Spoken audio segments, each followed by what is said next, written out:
tenang, artinya kita ada di frekuensi yang sama.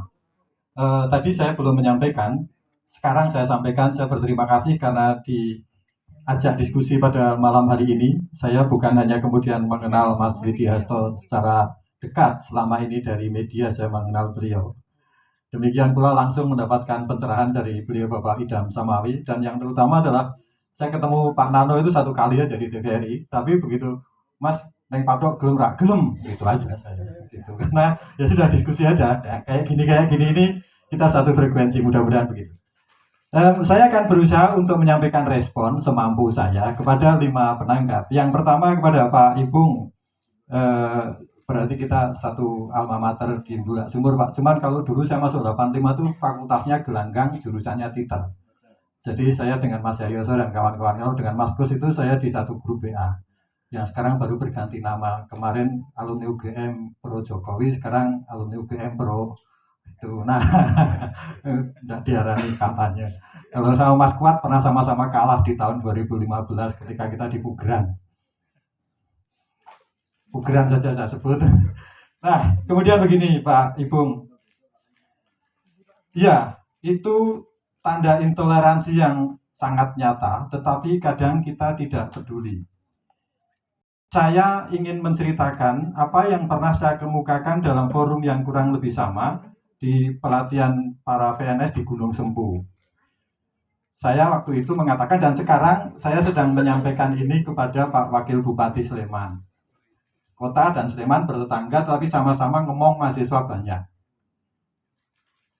Kalau misalnya kita bisa menjadikan DIY ini sebagai betul-betul yang oleh Pak Damar Jati Supajar disebut sebagai taman sarinya Indonesia, dengan pengertian bahwa sopo aro ing antarane warga kos yang indekos dengan warga asli, dengan Pak Kos Bu Kos terjadi, juga dengan antara warga kos dengan pemuda setempat itu bisa terjadi. Tentu saya akan mengatakan seperti era 80-an, tetapi kan waktu tidak berjalan ke belakang, waktu berjalan ke depan. Nah, yang bisa kita ambil adalah cara modern, cara kekinian, tetapi konten interaksinya terjadi. Tahun 80-an, 70-an, anak dari luar Jogja datang ke Jogja, kemudian menjadi ngerti kultur Jawa. Kemudian kenal dengan tetangga kiri kanan, bahkan sebagian ngepek bojo putrane Pak Kos atau tetangga kos. Artinya akulturasi budaya terjadi dengan baik, menjadi saling pengertian tertanam sejak mahasiswa. Nah, tantangan kita ke depan adalah yang waktu itu saya sampaikan, bisakah kita merancang kegiatan untuk adanya bapak-bapak, ibu-ibu yang punya indekos itu diajak rundingan, diskusi bagaimana caranya supaya di tempat kosnya itu betul-betul ada ruang tamu. Saya kira kalau bicara perda di IY sudah ada, di Sleman ada, di kota ada, tentang keharusan punya tempat untuk menerima tamu supaya menerima tamunya tidak di dalam kamar. Nah, itu sudah wujud. Bagaimana caranya supaya Bapak Ibu kos itu betul-betul mengenal kosnya, tidak yang penting tanda tangan kwitansi terus lembaran merah dan biru itu diterima, bukan semata-mata itu. Tetapi memang ini tidak cukup kalau hanya himbauan, perlu ada kebersamaan dalam pengertian kalau panjenengan kersa membuat tempat untuk menerima tamu yang terbuka dan interaksi yang baik, maka akan ada subsidi tertentu misalnya dari pemerintah, itu akan jalan. Nah, berikutnya kemudian Bapak Ibu pemilik kos misalnya dikumpulkan untuk diskusi caranya punya kegiatan bareng. Kalau selama namanya kerja bakti mungkin berat, tetapi kalau main volley bareng, main pingpong bareng, badminton bareng, karawitan bareng, keroncongan bareng, kencerungan bareng, mungkin akan terjadi. Tidak harus dalam bentuk rapat formal, tetapi saling sopo aro, saling kenal itu terjadi karena interaksi bersama. Nah, dalam konteks ini perda satu soal, tetapi penganggaran dalam pengertian benar-benar untuk menjadikan ini terwujud, itu soal yang tidak boleh dilupakan. Ya tahu ini, wah itu kan omongan musak mengdok moyoworo, tetapi memang kalau menurut saya diawalinya dari sini. Kalau dibiarkan warga saja, ya bagaimana? Ini harus ada komitmen political will dari pemangku kebijakan. Tanpa itu tidak terjadi. Nah, kalau political will belum muncul, pemangku kebijakannya belum sadar, bagaimana? Nah, ini kewajiban kita untuk mengingatkan, untuk memastikan bahwa ini terjadi. Kalau itu terjadi, saling serawung itu antara sesama anak kos saling serawung. Sampeyan ngendi asline budaya sampeyan kaya apa to nek ngajeni wong tua carane piye, nek tondo tresno karo kanca sing bukan dalam pengertian cinta birahi itu kaya apa, nek budaya mengajeni wong tua iki kaya apa, sesama anak kos dari berbagai wilayah Nusantara saling terjadi, dan kemudian antara anak kos dengan kejogjaan kita akan juga terjadi. Dan di situ kita memerankan fungsi DIY sebagai taman sarinya Nusantara. Nah, caranya ya opo, caranya kepriye, bagaimana? Ini yang monggo kita bareng-bareng dalam pengertian di kesempatan tertentu saya ngomong ini, saya sudah ngomong ke Pak Wabubnya, piye carane, cuman kan namanya tidak ada SK Wabub, Pak, adanya SK Bupati. Jadi tidak ada peraturan pakai bupati, adanya peraturan bupati. Jadi ya oke, yo gitu saya bilang, yo gitu. Itu yang mengenai menerima kos muslim itu bagian dari intoleransi, bahkan sudah sangat tajam gitu. Itu lama-lama ya bagaimanapun nanti akan harus ini itu, bahkan nanti mungkin ayo jamaah di situ masuk iki kudu ngene, nek ra ngono ora kafah, nek ra kaya kuwi ora mlebu swarga. Ndeder teroris tanggon. Kan iya yang harusnya menjadi taman sarinya nasionalisme Indonesia malah menjadi tempat pendederan teroris. Soro kalau gitu caranya. Nah, ini yang harus menjadi kesadaran, termasuk yang sopan santun tadi Bapak. Saya dengan ada itu maka yang sudah agak usia 20-an, 18-an ini sebenarnya sudah agak terlambat. Tapi kalau kita punya yang kosnya itu terkelola tidak hanya dalam pengertian bisnis, karena sekarang kan sudah ada kos mandi, kamar mandi di dalam, parkir garasinya sudah di masing-masing. Jadi sesama anak kos tidak saling serawung. Ini kita, kalau ini dibiarkan, kita sedang melanggengkan atau mendukung terciptanya suasana di mana negeri ini sekian puluh tahun lagi akan tercerai-berai. Maka kesadaran kita menjadi sangat penting untuk harus bulat. Ini harus ditangani karena sampai saat ini Jogja masih menjadi center untuk kepentingan pendidikan. Meskipun di berbagai kota sudah ada universitas negeri yang jumlahnya banyak, yang swasta lebih banyak lagi. Tapi justru karena itu menurut saya kita harus lebih semangat. DIY harus punya ciri tertentu supaya nggak koyak universitas di tempat yang lain.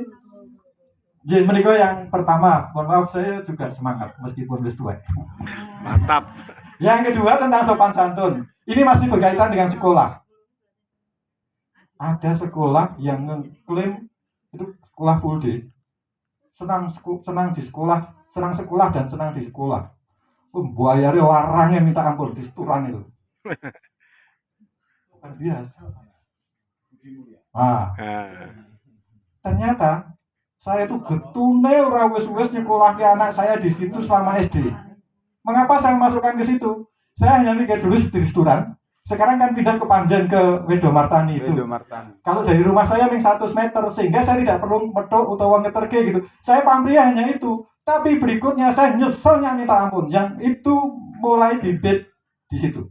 Nah, saya berkali-kali bicara di berbagai kesempatan, baik dengan tulisan juga saya bilang, para nasionalis itu dong gawe sekolahan asrama, dididik supaya bibit nasionalismenya tumbuh sejak kecil. Arep ora sing gawe kayak gitu tuh SDIT. Monggo Mang Titeni apa yang diajarkan di SDIT, SMPIT, dengan mohon maaf ya, tetapi saya kira kalau kita mau membuka pikiran dan hati dengan objektif, saya kira akan ada sesuatu yang tidak pada semestinya dilakukan di situ. Nah, ini SD, SMP yang semacam itu kan strategis banget, wong anak-anak masih hijau kok sudah dididik seperti itu. Termasuk sopan santun itu tidak ada, Pak. Jadi saya pernah satu ketika ada di tempat yang ada anak-anak itu. Ya betul, jadi duduk di tangga kebetulan. Mereka naik tangga ya duduk-duduk gitu. Turun ya duduk-duduk aja, ora peduli sama gitu. Tapi kemudian sama seperti beliau Pak Idam, kalau anak saya Pak, saya pastikan nek kowe ra ngajeni karo wong tuamu arep ngajeni sapa meneh gitu. Jadi kalau lewat depan saya pasti dia duduk. Terus saya masih duduk, anak dua, satu sudah S2, satunya masih B. Nya jauh, tapi bukan itu poinnya. Dua-duanya yang jarak jauh itu tetap ngajeni sama orang tua. Strategis itu Pak. Yang IT itu perlu dicek betul apa isinya.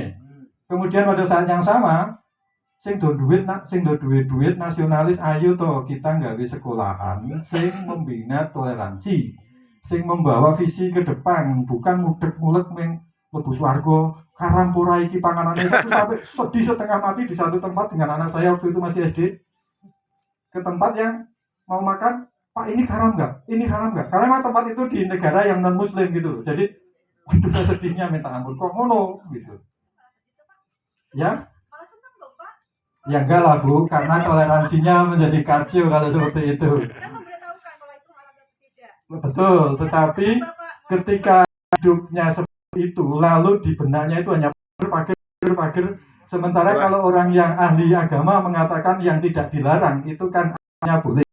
Nah, bahwa bertanya tentang haram dan halal, itu benar. Tetapi kalau kemudian hidupnya seolah-olah hanya untuk ngurusi halal dan haram, saya kira menjadi terlalu sempit hidup ini. Betul. Jadi kalau saya, ya memang secara keyakinan kita harus melihat mana yang halal. Tetapi tidak kemudian seluruh otaknya itu diisi dengan itu. Itu kalau saya. Oke ya. Ngaten Pak Ipung. Kemudian Pak Sigit, J Pak, saya terima kasih sekali mendapatkan pencerahan ini.